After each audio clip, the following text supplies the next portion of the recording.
Hi, in this video I will talk about AOC 24G2U monitor. I will talk about specifications, features, aesthetics, and in the end of this video I will say do I recommend it and what I like and don't like about this monitor. Let's start with specifications. This monitor has 24-inch flat screen with IPS type panel and it has a resolution of 1920 by 1080. It supports 144Hz refresh rate and 8-bit color depth, 6-bit plus 2-bit FRC. FreeSync range is 48 to 144 Hz and G-Sync is also compatible via DisplayPort. Response time for this monitor is 1 ms MPRT and the input lag is around 4 ms of delay at 144 Hz. For ghosting, you can set overdrive to weak, medium and strong. You can also set it to boost if you turn off FreeSync and then you can activate MBR, motion blur reduction technology, which further reduces motion blur but it causes flickering and I will not recommend that setting. This monitor is flicker-free on all brightness settings if you don't use MBR.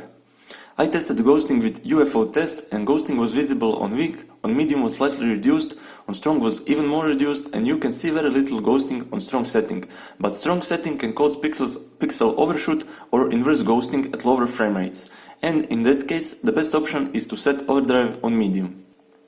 Contrast is around 1400 to 1, which is excellent for IPS panel and beyond specified 1000 to 1. Lowest brightness on this monitor is 89 nit and the specified brightness is 250, which even gets a bit above 300 nits. IPS glow is not very noticeable. You might notice it only if you don't have ambient lighting in your room and you set black background on your screen with high brightness setting. But in most cases you won't see it. This monitor covers 126% of the sRGB color space and it has more saturated colors. Also it has sRGB mode for more accurate colors. Now I will talk about the aesthetics of this monitor.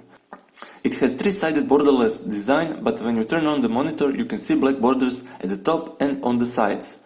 It has matte black plastic with some red elements on the front, on the back of the monitor and on the stand.